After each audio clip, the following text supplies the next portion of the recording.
Um assunto muito longo, um assunto muito amplo. Muitas coisas poderiam ser ditas sobre a coisa. Mas eu queria começar também chocando um pouco. E meu ponto é simples. Casamento gay não existe.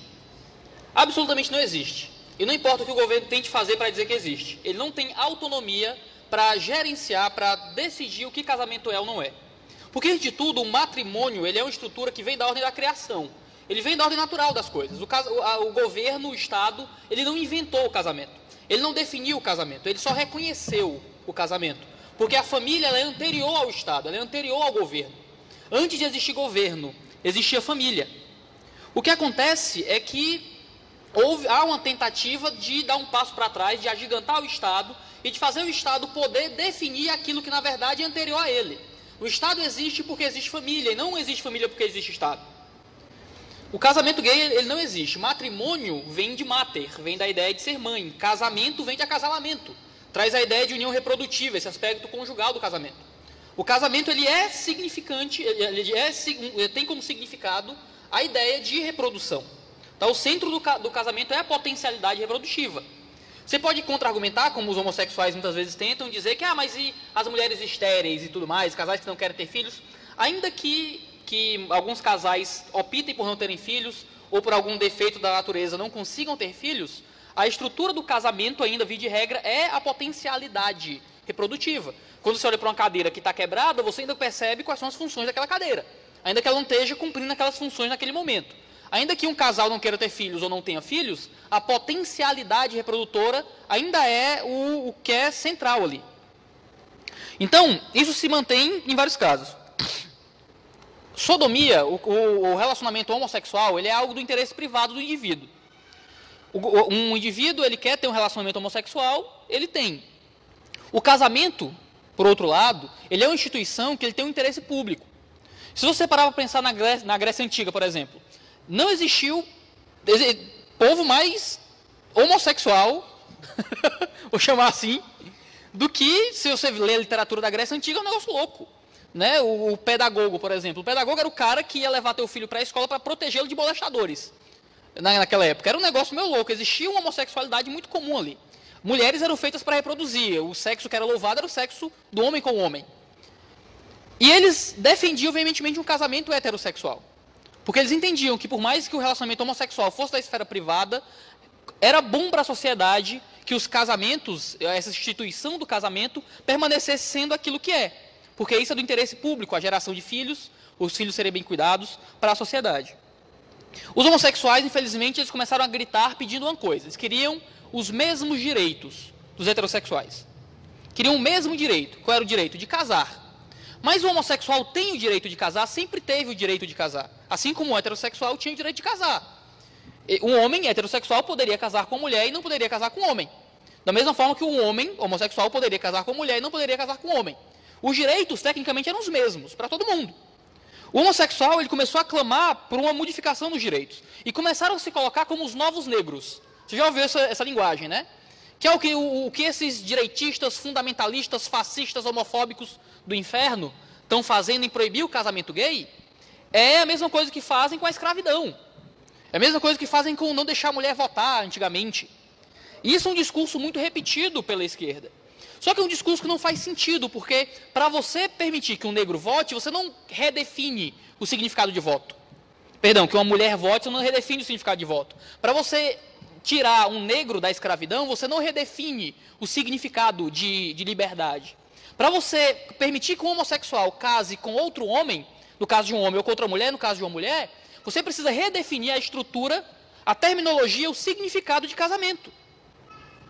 Eles começaram então a pedir por direitos civis de herança e de coisas desse tipo, mas mesmo com a união afetiva, com o direito de poder criar um contrato de herança, estando à disposição, eles ainda buscavam esse ideal de casamento. Mas como é que você faz isso? Porque antes eles diziam que o casamento gay era proibido. Mas se você parar para prestar atenção, o casamento gay nunca foi proibido. O ponto é que família sempre foi percebida como um ato heterossexual.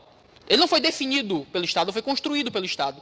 Ele foi percebido, porque o governo ele é posterior à família. A família é a instituição central e anterior de tudo. Tanto percebendo isso pela ordem da criação, por uma percepção natural das coisas, quanto pela revelação da palavra de Deus. A família foi criada por Deus já do processo criacional de tudo. A família não foi inventada posteriormente.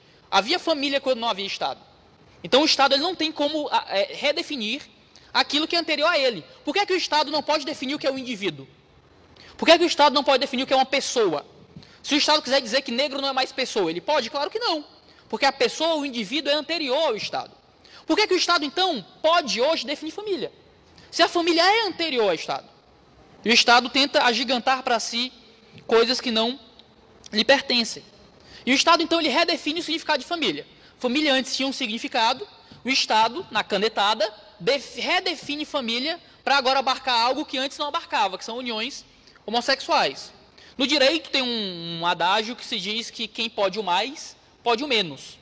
Se o Estado, agora a gente entregou na mão dele o direito de redefinir o significado de uma união familiar, o que é que o Estado não pode fazer com a família agora? O que é que o Estado não pode mais proibir? No Oriente, a gente tem casos que o Estado proíbe famílias de ter determinado número de filhos. Quem pode o mais, pode o menos. Quem pode redefinir o significado de família, por que é que ele não pode proibir você de punir seu filho com a palmada, com a famigerada lei da palmada? A famigerada lei Menino Bernardo, que proíbe pais de dar palmadinhas nos filhos quando eles cometem infrações familiares ali. 2 minutos, já. A gente reclama que o Estado se mete na família, mas a gente dá para o Estado o direito de redefinir todo o significado de família. E acaba que a gente tem uma série de problemas. Por exemplo, o pátrio poder, que agora se chama de poder familiar, é a ideia que antes era percebido da própria natureza de família, de que um pai ele tinha direitos sobre o filho responsabilidades com o pai e tudo mais, e isso era um direito que era percebido a partir da estrutura familiar. Agora, no entanto, uma vez que o casamento não é mais definido como uma unidade potencialmente reprodutora, para passar a ser nada mais que uma unidade consensual afetiva, o pátrio poder, o poder familiar, ele não é mais algo que provém da própria estrutura do casamento, mas ele é uma concessão estatal. Agora, a responsabilidade de pai para filho e os direitos de pai para filho e vice-versa não são mais algo que fazem parte da estrutura da família. Agora, é algo que o Estado lhe dá.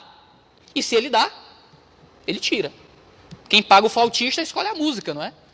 Então, acaba que a gente está agigantando o Estado. O casamento gay é um processo de agigantamento do poder civil. E acaba que isso gera uma diluição do casamento. O casamento, ele é heterossexual por causa de 3 pilares que o compõem.